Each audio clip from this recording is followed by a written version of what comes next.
नमस्कार। आज की इस चर्चा में हम एक ऐसी कहानी बल्कि एक ऐसी खौफनाक लोक कथा का विश्लेषण करने जा रहे हैं जिसने रामपुर गांव के लोगों की रातों की नींद उड़ा रखी है।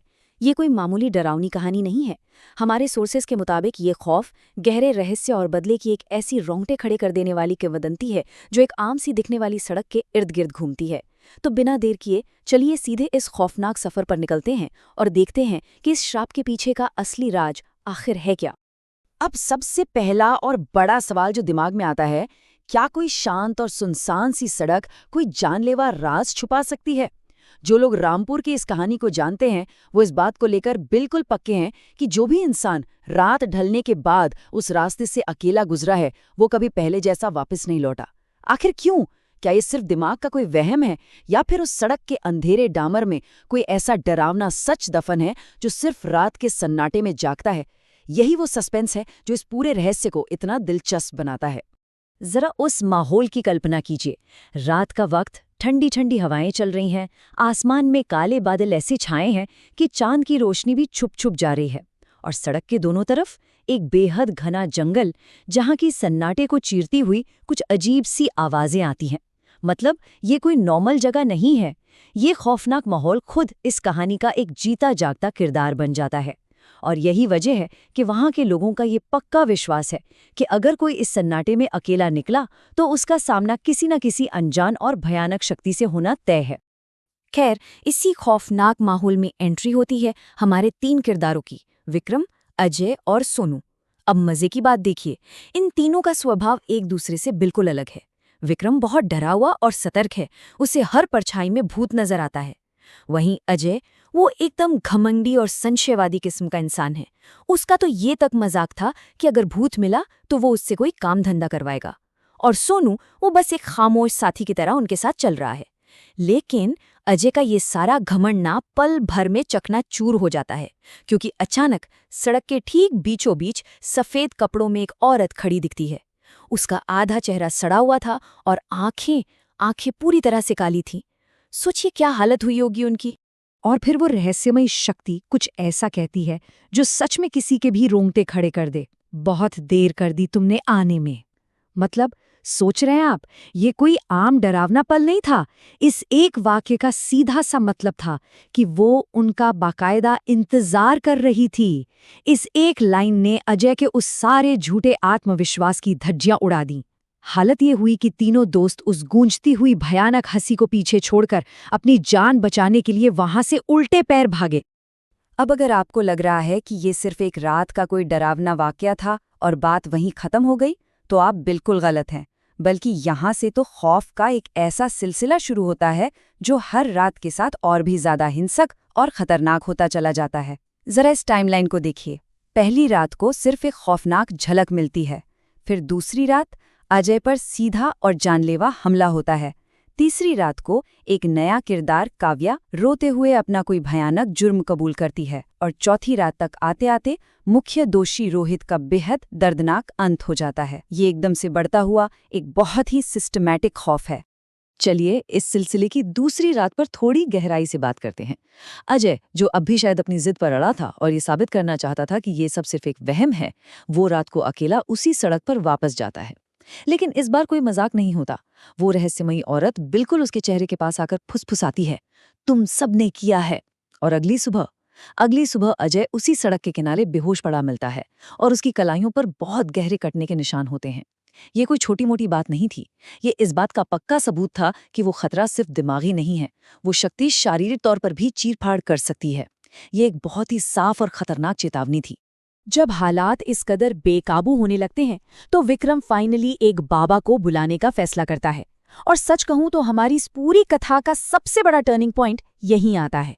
बाबा उस मनहूस सड़क के पास खड़े होते हैं और एक ऐसा सच बताते हैं जिसने पूरी कहानी ही पलट दी। वो बताते हैं कि ये कोई भटकती हुई आत्मा नहीं है, ये एक बेहद क्रोधित आत्मा है। एक ऐसी आत्मा जिसे सिर्फ और सिर्फ अपना बदला चाहिए, और जब तक इसका इंतकाम पूरा नहीं होता ये किसी को बख्शने वाली नहीं है। तो अब सवाल ये खड़ा होता है कि आखिर ये प्रतिशोधी आत्मा है कौन और इसे बदला किस बात का चाहिए। और यहीं से पर्दा उठता है उस खौफनाक सच से जिसे गांव वालों से इतने सालों तक छिपा कर रखा गया था। बाबा खुलासा करते हैं कि काफी समय पहले उस रास्ते पर निशा नाम की एक औरत की मौत हुई थी। अब गांव में जो कहानी फैलाई गई, या यूं कहें कि जो झूठ परोसा गया, वो ये था कि निशा किसी सड़क हादसे का शिकार हो गई थी। लेकिन सच्चाई तो इस झूठ से कहीं ज्यादा भयानक थी। निशा का कोई एक्सीडेंट नहीं हुआ था, बल्कि उस शांत और सुनसान सड़क पर बहुत ही बेरहमी से उसका कत्ल किया गया था। ये वो काला राज था जो उस सड़क के डामर के नीचे सालों से दफन था। जैसे ही निशा की इस खौफनाक हत्या का सच बाहर आता है, तो एक बहुत ही अजीब चीज होती है। काव्या, जो अब तक इस पूरी कहानी में बस एक मूक दर्शक की तरह थी, उसके चेहरे के रंग उड़ जाते हैं। तीसरी रात को काव्या हिम्मत करके अकेले उस सड़क पर जाती है। वो सीधे निशा की आत्मा का सामना करती है और एक बहुत बड़ा, चौंकाने वाला सच कबूल करती है। वो मानती है कि जिस रात निशा को बेरहमी से मारा जा रहा था, वो वहीं मौजूद थी, लेकिन डर और शायद अपनी मजबूरी के चलते वो कुछ कर नहीं पाई। ये घटना इस चर्चा का एक बहुत गहरा पहलू सामने लाती है कि कभी-कभी चुपचाप खड़े होकर किसी पर जुल्म होते देखना भी आपको उस जुल्म का हिस्सेदार बना देता है। काव्या के इसी भयानक अपराध बोध ने उसे अंदर से खा लिया था। अब कहानी बिल्कुल अपने क्लाइमैक्स पर पहुंच चुकी है। चौथी रात को एंट्री होती है रोहित की, वही शख्स जो इस सारे फसाद और खौफ की असली जड़ है। काव्या के इस कबूलनामे के बाद रोहित बुरी तरह बौखला जाता है। वो अपने उसी पुराने घमंड और गुस्से में उस सुनसान सड़क की तरफ निकल पड़ता है। उसका अजीब सा अहंकार देखिए, वो वहां जाके खुलेआम चुनौती देता है कि आज वो इस पूरे नाटक को, इस भूतिया खौफ को हमेशा के लिए खत्म कर देगा। वो इंसान अभी भी अपनी गलती मानने को तैयार नहीं था, बल्कि अपनी ताकत के गुरूर में चूर होकर सीधा उस प्रतिशोधी आत्मा से टकराने पहुंच गया। तो चलिए देखते हैं कि रोहित के वहां पहुंचने पर असल में हुआ क्या। जैसे वो चुड़ैल रोहित के सामने आती है और पीछे से काव्या भी वहां पहुंच जाती है, तो उस रात की पूरी खौफनाक सच्चाई एक एक करके सामने आने लगती है।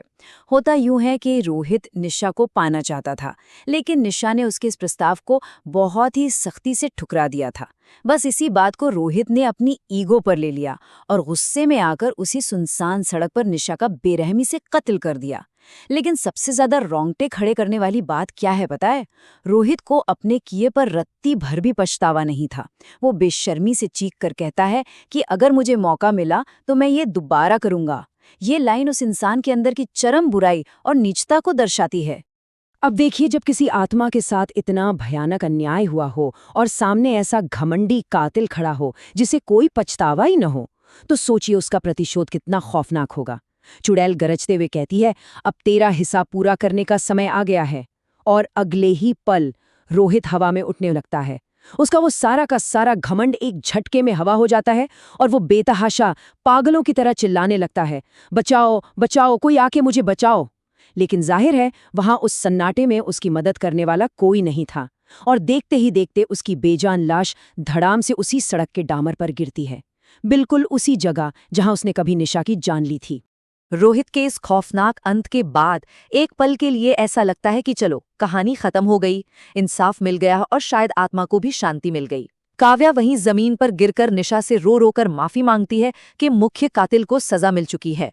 लेकिन असली खौफ तो भी बाकी था। अगली रात जब काव्या अपने घर में सुरक्षित महसूस कर रही होती है, तभी बाहर सड़क से एक बहुत ही डरावनी आवाज गूंजती है, अब मेरी जगह तू है।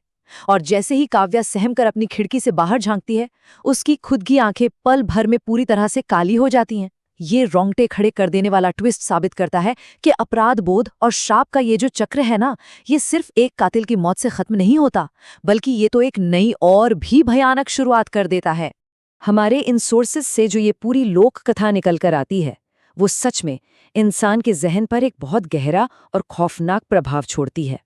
बताया जाता है कि रामपुर की वो शापित सड़क आज भी बिल्कुल सुनसान पड़ी है। आज भी अगर कोई रात के अंधेरे में वहां से गुजरता है, तो वो या तो कभी लौट कर नहीं आता या फिर कभी पहले जैसा नहीं रहता। तो इस विश्लेषण के अंत में हम एक बहुत ही गंभीर विचार के साथ आपको छोड़े जा रहे हैं। रहस्य, अपराध बोध और इस अनजाने खौफ के बीच ना बहुत ही पतली सी लकीर होती है। जरा सोचिए, अगर किसी रात किसी सुनसान सड़क का सन्नाटा अचानक चीखने लगे और आपसे ही आपके दबे हुए राज पूछने लगे, तो क्या होगा? खैर, आज की इस रहस्यमयी चर्चा में हमारे साथ जुड़ने के लिए आपका बहुत बहुत धन्यवाद।